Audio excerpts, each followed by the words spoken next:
다시 우리가 성을 건축한다 함을 듣고 크게 분노하여 유다 사람들을 비웃으며 자기 형제들과 사마리아 군대 앞에서 일러 말하되 이 미약한 유다 사람들이 하는 일이 무엇인가? 스스로 경건하게 하려는가?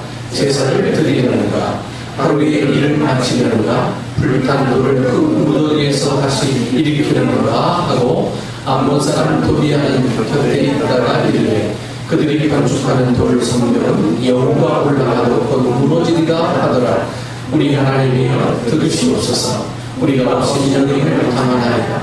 원하건대 그들이 욕하는 것을 자기들의 머리에 들리사 노략거리가 되어 이방에 사로잡히게 하시고 주 앞에서 그들의 악을 덮어두지 마시며 그들의 죄를 도말하지 마옵소서. 그들이 건축하는 자 앞에서 주를 욕하시게 하겠음이니이다 하고 이 우리가 성을 건축하여 전부가 연결되고 높이가 절반에 이르렀으니 이는 백성이 마음대로 일을 하였음이니이다.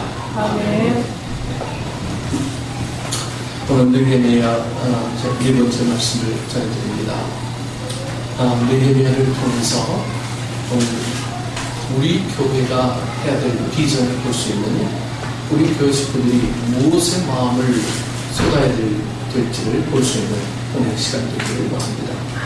오늘 본문은 느헤미야가 기도하고 백성들을 설득하여 함께 힘을 모아서 이 예루살렘 성벽을 재건하는 중에 대적들로 인하여서 어려움을 당하는 그 내용입니다.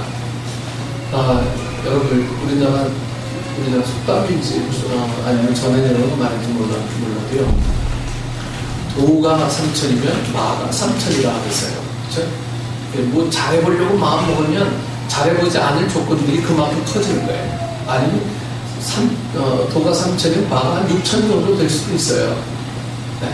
그래서 믿음의 어떤 그 믿음은 계단을 올라가는 것과 똑같은데 이 포기하려고 하는 마음들이 우리에게는 훨씬 더 커지는 마음과 동일합니다.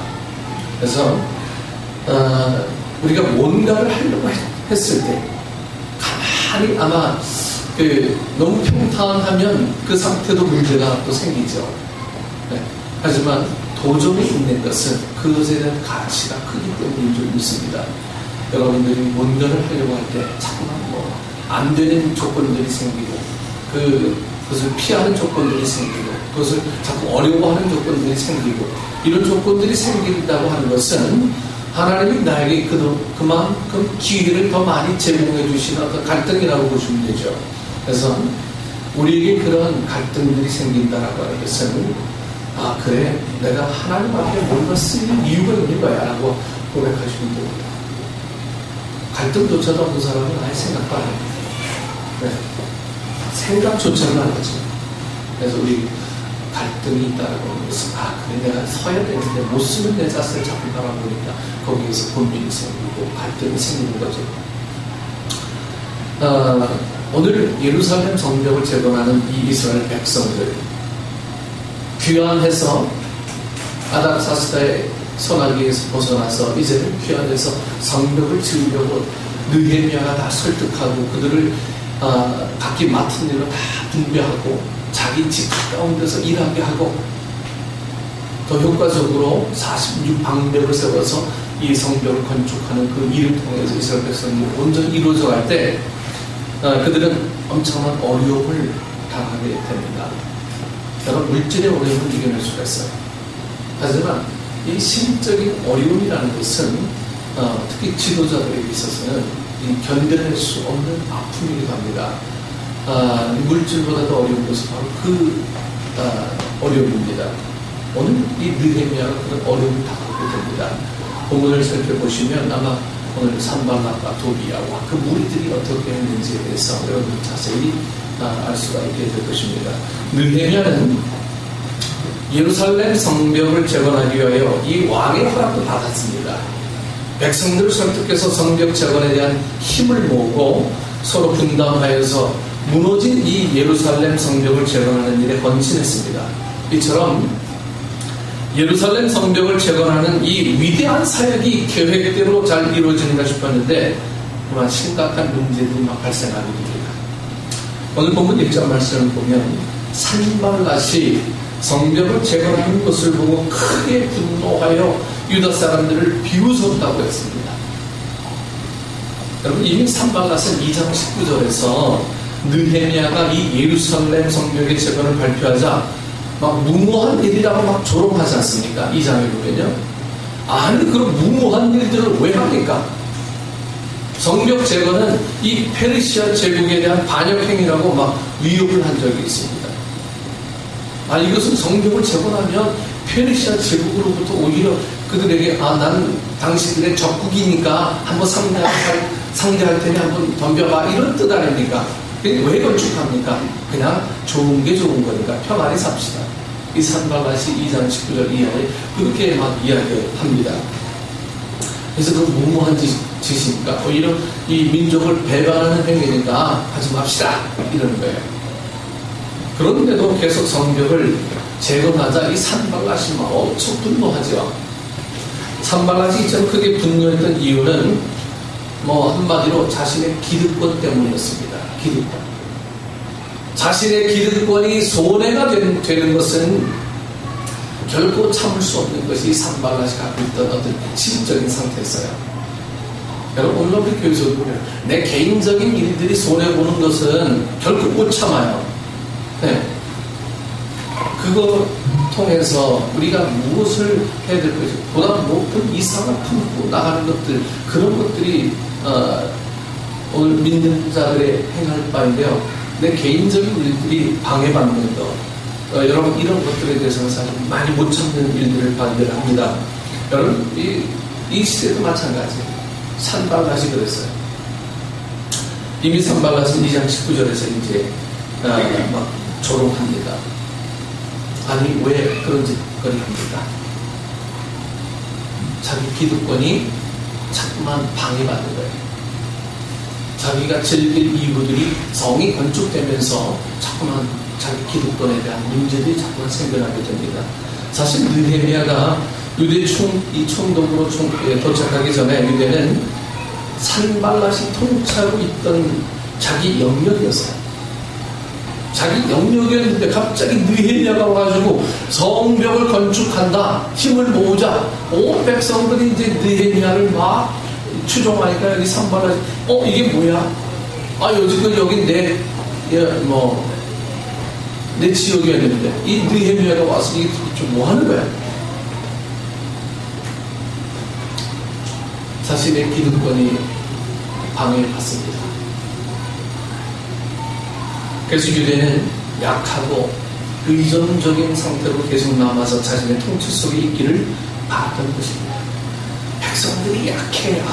자기가 대충 해도 백성들은 그냥 넘어가는 텐데 이전에 뭔가를 막 우시우시하고 막 해보니까 자기 기득권들이 이 산발랏의 통치권들이 이제 위협받게 됩니다.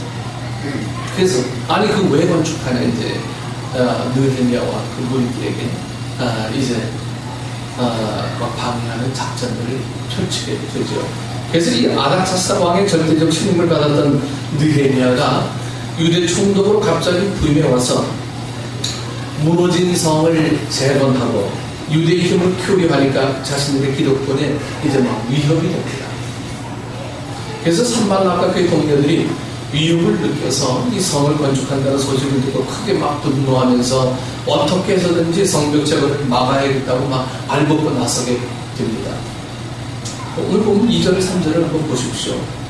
자기 형제들과 사마리아 군대 앞에서 일러 말하되 이 미약한 유다 사람들이 하는 일이 무엇인가? 스스로 견고케 하려는가? 제사를 드리려는가? 하루에 일을 마치려는가? 불탄 돌을 흙무더기에서 다시 일으키려는가 하고 이 암몬 사람 도비아는 곁에 있다가 이르되 그들이 건축하는 돌성벽은 곧 여우가 올라가도 곧 무너지리다, 이렇게 조롱합니다. 이것은 오늘날로 말하면 고도의 어떤 심리전입니다.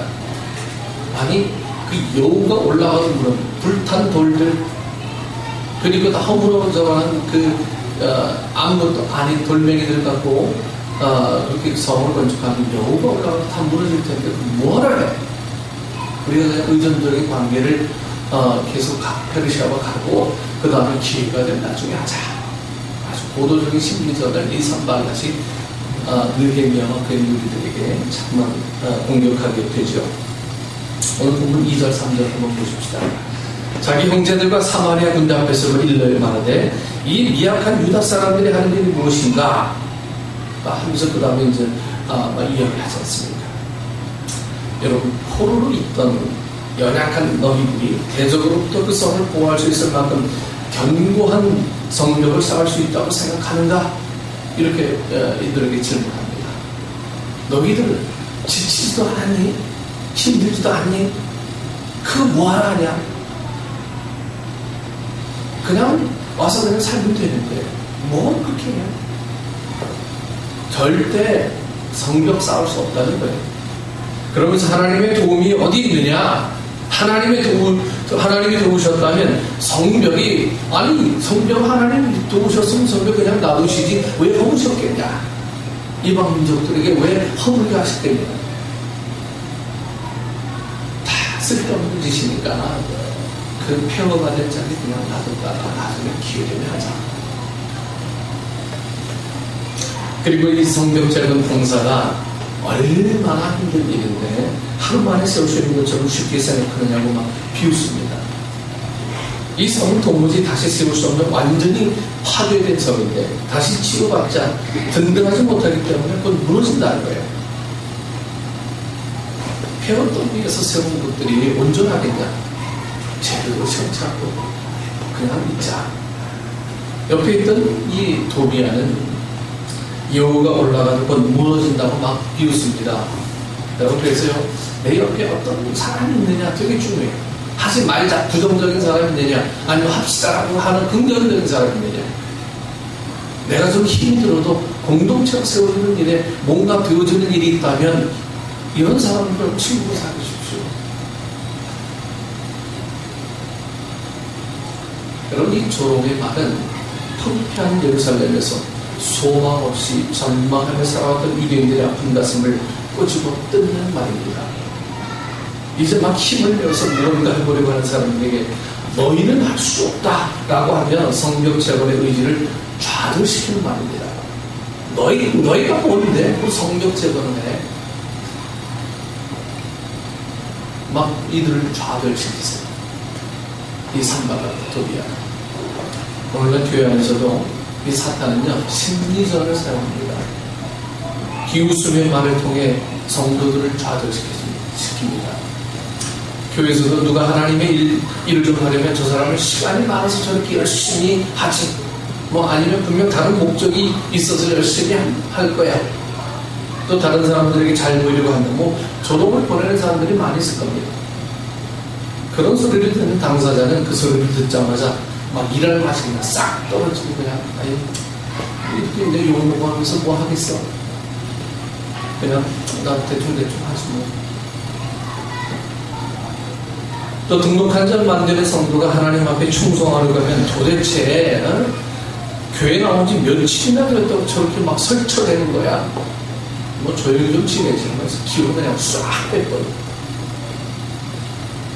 예수님을 만난 체험 때문에 가슴이 뜨거워져서 뭐 간증 뭐 이렇게 하면 저건 신비주의 아니야? 좀 마귀 들린 거 아니야? 네? 뭐 이렇게 하면서 의심의 눈초리를 막 보내요. 그래서 막 상처를 막 줍니다. 이렇게 하나님의 일을 열심히 하고자 하는 사람에게 비난의 말을 함으로써 그 사람을 좌절시키고 하나님의 일을 중단케 하는 것이 바로 이 사탄의 수법이요. 비웃는 말을 던지고 다니는 그 사람은 사실 사탄의 도구가 되는 거예요. 도구가 되고. 여러분, 혹시 내가 다른 성도들의 신앙생활에 방해자가 아닌가? 우리는 심각하게 여러분 자신들을 살펴봐야 합니다. 내가 무심코 던진 한두 마디 말 때문에 넘어지는 사람이 많이 있습니다. 몽둥이와 돌멩이는 이 뼈를 부러뜨리지만 잘못된 말 한마디는 이 영혼을 다치게 합니다. 목회를 하면서 가장 가슴 아픈 일은 이 본의 아니게 목회자의 설명한 말을 통해서 성도들이 상처받을 때입니다. 반대로 목회자들도요, 성도들의 말에 의해 상처를 받습니다. 아주 심각하게 상처받아요. 여러분, 성벽 재건의 현장에 방해꾼이 나타나는 것은 필연적인 과정입니다. 방해꾼이 나타났다는 게 문제가 아니에요. 이것은 과정입니다. 이스라엘 백성들이 40년 동안 유리 방황해야 하는 필수적인 과정이 필요했듯 성벽을 건축하려고 하는 이스라엘 백성들에게도요, 이런 방해꾼의 필연적인 어떤 과정들이 있어야 그것에 대한 가치가 얼마나 있는지에 대해서 비로소 이스라엘 백성들은 체험할 수 있게 되기 때문에 산발락과 도비아도 어찌 보면 이 가룟 유다의 역할을 감당해야 했는지도 모릅니다. 그렇다고 가룟 유다의 길을 스스로 자처하는 것은 아주 어리석은 일이죠. 네. 그러면 느헤미야는 이런 어려운 문제를 어떻게 해결했습니까? 느헤미야는 자기를 비방하는 자들에게 맞대응하며 보복하지 않습니다. 우리는 억울한 일을 당하게 되면 막 속히 막 찾아가서 막 보복을 하거나 다른 사람들에게 상대방을 막 험담하면서 나를 비난하는 사람을 똑같이 비방하는 일을 합니다. 그러나 그렇게 했을 경우 100이면 100 문제가 해결되기는 그냥 더 큰 문제가 발생하고 더 많은 갈등과 반목 속에서 지낼 수밖에 없게 되죠. 우리는 교회에서 신앙생활을 하다 보면 남의 말 한마디에 온갖 신경을 다 씁니다. 가시덤진 말이면 그 말을 두고두고 생각을 합니다. 그래서 그 말 때문에 잠까지 설치는 거예요. 그리고 교회가 싫어집니다. 막 나오기가 겁이 납니다. 우리가 교회에 와서 신경을 써야 하는 것은 그럼 하나님 말씀이고 하나님을 경배하는 것이고 하나님께서 기뻐하시는 것이 무엇인가 하는 거예요. 그것에 신경을 곤두세워야 하는데도 불구하고 우리는 그렇지 못합니다. 여러분, 사랑하는 성도 여러분, 우리가 신경 써야 하는 것은 하나님의 사역입니다. 하나님의 사역. 남의 비판도 아니고 남의 말 한마디가 아닙니다. 느헤미야의 현명한 대응 방법을 한번 보세요. 한마디도 대꾸하지 않았어요. 그렇습니다. 우리에게 비난이 쏟아지거나 방해가 있다고 하더라도 그냥 신경 꺼버리십시오. 피하십시오. 쓸데없는 근거 없는 비난의 말들은 그냥 무시해 버리세요. 신경을 쓰면 쓸수록 머리만 아프죠. 문제가 해결되지 않습니다. 어느 분이 저에게 상담을 요청해 왔습니다. 뭐 이런 문제 저런 문제 많이 막 얘기해요. 여러 가지 다 들어주고 나서 제가 했던 말이요, 한 가지 기억이 납니다. 이 땅에 사는 동안 문제는 결코 피할 수 없습니다. 그 문제를 어떻게 받아들이느냐 하는 것이 우리 맡겨진 숙제이죠. 문제를 결코 피할 수는 없습니다. 여러분, 이 문제 피하면 저 문제 생기죠. 이거 해결되면 저 문제가 또 터지죠. 우리 시각이 그만큼 좁아요. 요것만 해결되면 다 될 것 같은데요, 그 다음에 문제가 또 생겨요. 그럼 그것도 아파하고 또 아파하고. 그렇다면 이 문제마다 다 아파하고 문제마다 전부 고민하고 문제마다 잠 못 자고 문제마다 다 어려워하고 비난하고 스스로 우울증에 빠져서 그렇게 사시렵니까? 이제 문제를 받아들이는 삶의 태도를 바꿔야 돼요. 이건 나를 더 강하게 하는 문제구나. 이건 나를 테스트하는 과정이구나. 내가 올바로 서기 위한 하나의 과정이구나. 우리가 문제들 앞에서 그렇게 대할 때 이 문제는 아무것도 아닌 것처럼 되어버릴 때가 많이 있습니다. 문제는 문제가 아니고요, 문제는 무시해버려야 돼요. 해결이 안 돼요. 여러분, 이 땅에 사는 동안 갖고 있는 문제들 다 해결하는 사십니까? 그냥 안고 가잖아요. 안고 가죠. 안고 가다 보면 어느 순간인가 해결되는 은혜도 있고요. 안고 가다 보면 그것이 그냥 넘어가고 은혜가 될 때가 있고요. 그때 잘했구나, 이렇게 해서 얘기할 때도 있고요. 여러분, 만일 예수님께서 자신을 조롱하고 멸시하며 십자가에 못 박는 사람들에게 맞대응하셨다면 여러분 어떻게 되었겠습니까? 아마 십자가의 사건은 의미가 없을 것입니다. 그래서 예수님은 말없이 도살장에 끌려가는 어린 양처럼 십자가를 지신 거예요. 여러분, 우리의 영적인 목표는 무엇입니까? 여러분, 영적인 예루살렘 성벽을 재건하는 일입니다. 제가 이 성벽 재건에 여러분 좀 집중하는지 아세요? 전 성벽 건축하자고 해왔습니다.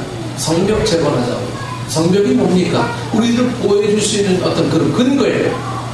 여러분들, 우리 교회 짓고 뭐 마을 짓고 이런 게 다 좋습니다. 하지만 그보다 중요한 것은 우리 영적인 성벽을 먼저 건축해야 되는 거예요.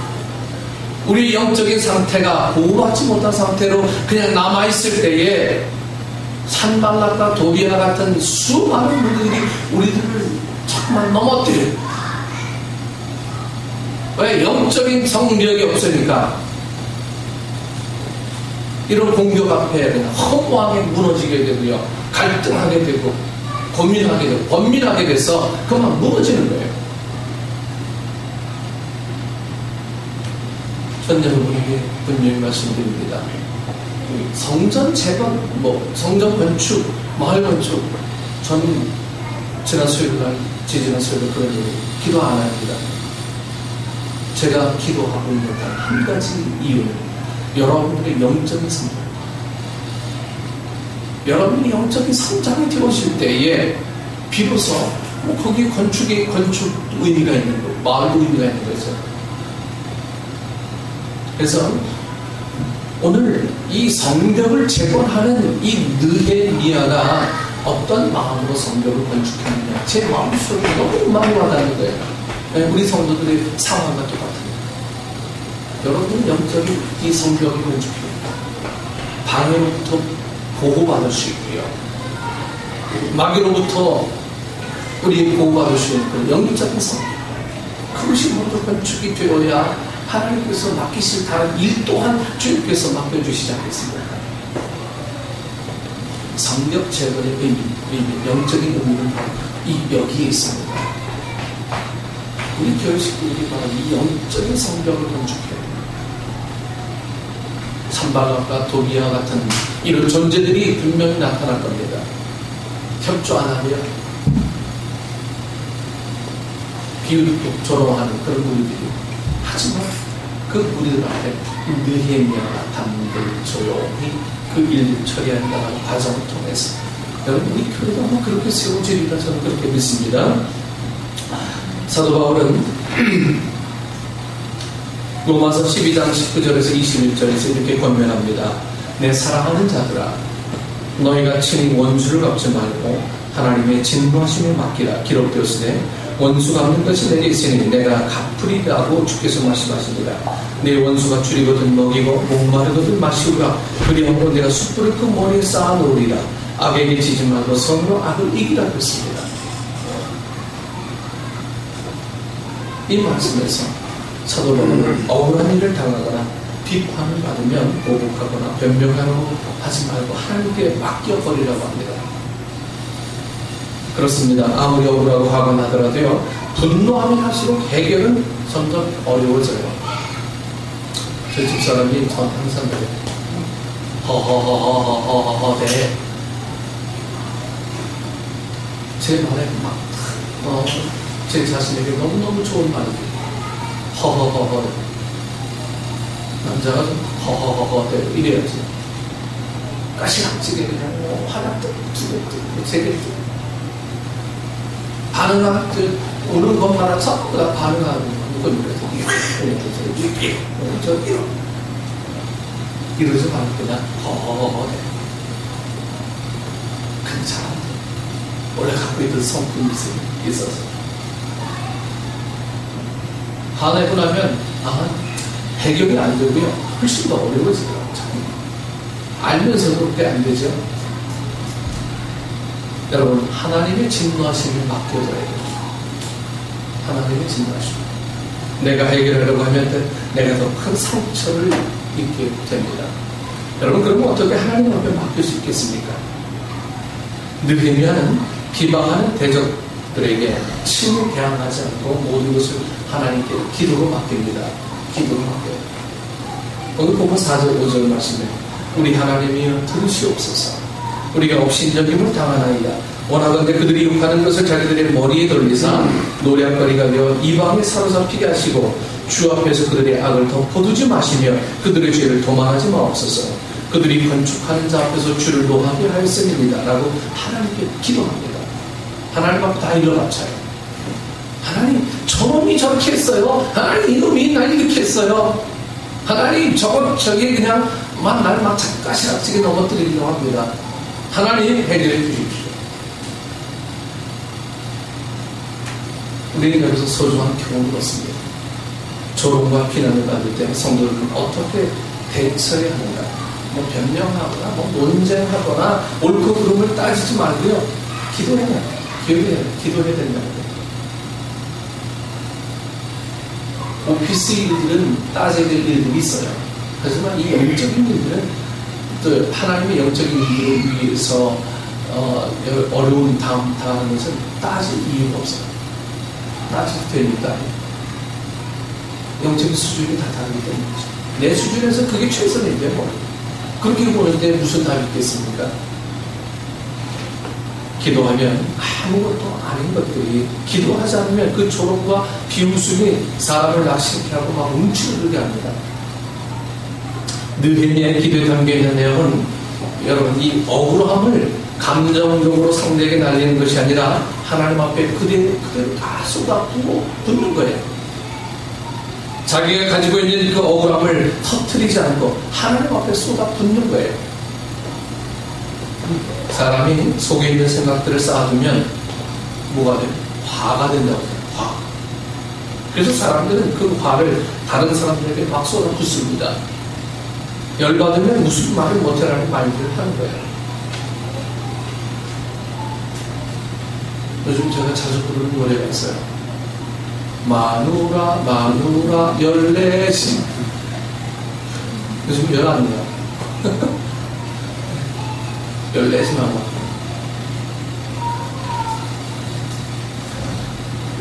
열받으면 무슨 말을 못하겠습니까? 화를 표출해야 건강하다는 말도 있어요. 맞습니다. 그런데 거기까지가 인간의 한계.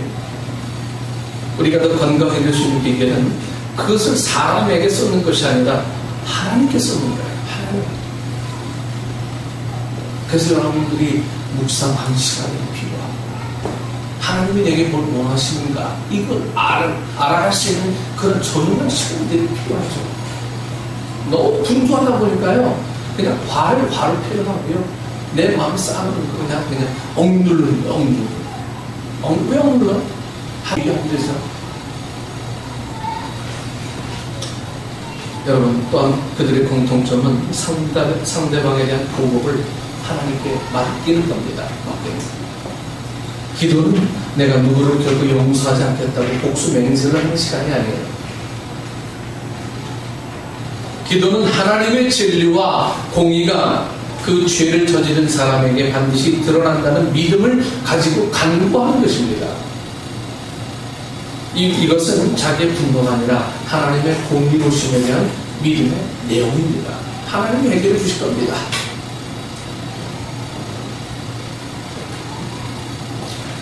우리 사랑하시고 여러분, 우리에 있어서 어려운 문제를 갖고 있는 것이 진정한 문제가 아니라 여러분 그 문제 속에서 기도하지 않는 것이 문제입니다. 기도하지 않는 여러분 교회 나오십시오. 이 얘기 다 교회 나와서 기도하십시오라고 들으셔야 돼요. 교회 와서 뭐예요? 기도해야죠. 봉사하는 거, 봉사는 얼마나 하겠습니까?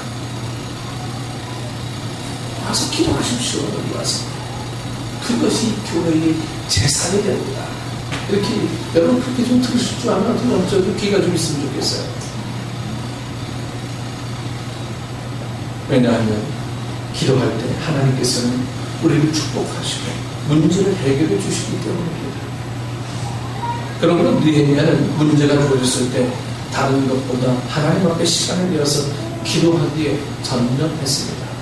여러분, 우리도 가끔씩 주위로부터 조롱과 비난을 받을 때가 있을 것입니다. 너무나 억울해서 할 말조차도 잃어버릴 때가 얼마나 많겠습니까? 그러나 속상해하지 마세요. 옳고 그런 걸 따지지 마십시오. 여러분, 변명하지 마십시오. 그럴 때 내가 이런 소리를 듣는 것을 보니 하나님께서 기도하라고 신호를 보내시는구나 라고 생각하시고 기도로 하나님 받은 모든 억울함을 앓으시기를 좀 바랍니다. 네. 빌립보서 4장 6절 7절 말씀에 아무것도 염려하지 말고 다만 모든 일에 기도와 간구로 너희 구할 것을 감사함으로 하나님께 아뢰라. 그러면 모든 지각에 뛰어난 하나님의 평강이 그리스도 예수 안에서 너희 생각과 마음을 지키시리라. 기도는 하나님께서 우리에게 은혜를 주시기 위해 세우신 하나님의 방법입니다. 그래서 긴 인생을 살면서 기도를 놓쳐서는 안 됩니다. 기도를. 모든 일에 기도와 간구로 아뢰십시오. 기도로 승리하시기를 원합니다. 우리 사랑하는 식구 여러분, 느헤미야를 공격했던 대적들의 방해 작전은 일종의 김빼기 작전이었어요. 대적들은 비난을 통해서 백성들로 하여금 예루살렘 성벽을 재건할 의욕을 좌절시키려고 했습니다. 그런데 실망하여 건축하지 못했다면, 그것을 포기했다면 대적들은 얼마나 기뻐했을까요? 이것이 바로 사단의 작전입니다. 사단은 하나님의 사역이 진전되지 못하게 하는 데 있습니다. 다행히 느헤미야와 이스라엘 백성들은 이 작전에 말려들지 않았어요. 적들의 비판에도 불구하고 맡은 일에 여전히 집중할 수 있었습니다. 그러므로 부당한 비판 혹은 조롱을 받더라도 포기하지 말고 기도하며 맡겨진 일에 전념해야 합니다. 본문 6절 말씀에 이에 우리가 성을 건축하여 전부가 연결되고 높이가 절반에 이르렀으니 이는 백성이 마음 들여 일을 하였음이니라 했습니다. 이 말씀은 백성들이 한 마음으로 오히려 더 열심을 내어 성을 쌓았다는 거예요. 갖고 있는 거 아무것도 없었습니다. 폐허로 일그러진 그 땅에 돌, 흙 이런 것들을 모아서 쌓았어요. 그들이 필요했던, 하나님이 필요했던 것은 물질이 아니라 그들의 시간이에요. 그들의 헌신이었어요.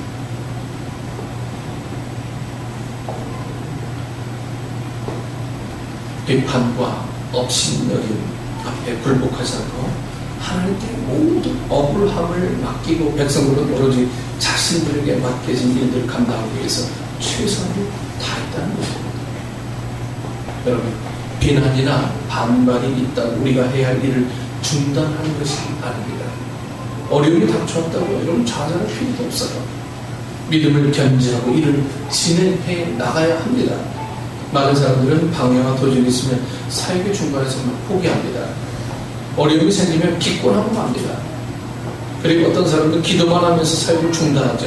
그러나 기도와 함께 우리의 사역은 계속 되어야 합니다. 올 한 해 우리 교회가 해야 할 일이 많이 있습니다. 그리고 그 일을 이루어 나갈 때 직면할 문제들도 분명 많이 있게 될 것입니다. 특별히 영적인 부흥과 성장을 위해서 함께 기도하며 나갈 때 사탄은 더욱더 반응할 거예요. 온갖 합당한 일로 우리들 하지 못하게 할 이유들을 많이 만들어낼 것입니다. 우리는 이것을 어떻게 해결하면서 나아갈 수 있습니까? 오직 우리가 하나님께 간절히 기도함으로 이룰 수 있다고 저는 믿습니다. 그리고 함께 믿음으로 힘을 모아서 여러분 자신의 역할을 충실히 감당할 때 사탄의 방해를 이기고 승리하게 될 것입니다. 우리 개인의 삶 속에서도 이루어질 동일한 문제들이 있습니다. 그 문제는 인간의 지식이나 방법으로 되는 것이 아닙니다. 또 인간의 열심으로 해결되는 것도 아닙니다. 그렇게 우리에게도 느헤미야처럼 하나님 앞에 무릎을 꿇고 전심으로 기도하는 여러분 기도가 있어요. 그리고 어떤 경우에도 참고 인내하면 모든 것을 하나님께 맡기고 우리의 위치와 역할을 묵묵히 여러분 잘 감당해야 합니다. 그럴 때 우리도 느헤미야와 백성들처럼 무너진 성벽을 재건하고 신앙과 영적인 부흥을 경험하게 될 것입니다. 올 한해 이러한 놀라운 은혜가 우리 교회 모든 성도들에게 이루어지지 않겠습니까? 여러분들이 좀 이런 의식을 좀 가졌으면 좋겠어요. 목회자는 바뀔 수 있을지 몰라도 여러분들은 바뀔 수가 없는 거예요. 여러분들이 주인이 되어서 이 교회를 움직여 나가고 이 교회를 향해서 뭔가 사명을 다할 때 어떤 일이 있어도 이 교회를 지키신 하나님은 분명히 이루시고 이 교회를 분명히 붙들어 주실 것이다. 저는 그렇게 믿습니다. 그래서 평신도 훈련을 자꾸 하는 평신도 훈련. 여러분이 주인이 되어야 되지. 누가 주인이 됩니까? 그래서 여러분들이 가장 지금 힘써야 될 부분 중 하나는 내 영적인 성벽을 쌓아놓는 일이에요. 여러분부터 보호받을 수 있는 영적인 성벽. 그것을 쌓아놓지 않으면요, 온갖 합당한 일들로 인해서 합리화되고, 네? 온갖 합당한 우리 이 이치에 맞는 일 때문에 자꾸만 멀어지는, 영적으로 멀어지는 생활들을 자꾸만 유도해 나가는 거죠. 산발라가 도비아 같은 무리들이 우리 속에 들어와서 언제부터나 난 부정적으로 만들고 나를 자꾸만 하지 못할 조건으로 자꾸만 만들어버리는 거죠. 이것이 우리에게 있어서 가장 근심하고 조심해야 될 부분이라고 하는 것입니다. 목표를 세웠습니다. 근데 이 목표에 어려움이 생겨요. 그런 이 목표에 대해서 무엇을 바라볼 것인가? 오늘은 내 목표를 이루지 못한 것이 문제가 아니에요. 저는 목표가 중요한 게 아니에요. 오늘 이 목표를 통해서 우리가 무엇을 했느냐가 중요해요. 기도했냐? 섬겨봤냐? 헌신해봤냐? 봉사해봤냐? 이웃을 내 몸같이 사랑해봤냐? 우리 교회 식구들 정말 내 식구처럼 그렇게 생각해봤냐? 내가 희생하면 얼마나 그 희생이 가치가 있는 것인지를 몸소 체험해봤냐? 이런 것들이 우리 삶 속에서 자꾸만 실천되어지고 고백되어지고 할 때 믿음 생활에 의미가 생기는 거죠. 아무것도 안 하고 그냥 가만히 있을 때 하나님께서 그냥 가만히 계시죠. 여러분, 그 사랑하실 여러분들, 하나님 앞에 진정 믿음으로 바로 서서 하나님을 원하십니다. 분명히 여러분들에게 물질적인 손해가 있어요. 시간적인 손해도 있을 겁니다. 다 있어요. 하지만 그것만 보는 사람들은 사역하지 마십시오. 그 속에 뭔가 더 이상의 의미가 있다라고 생각하시는 분들 사역에 참여하십시오.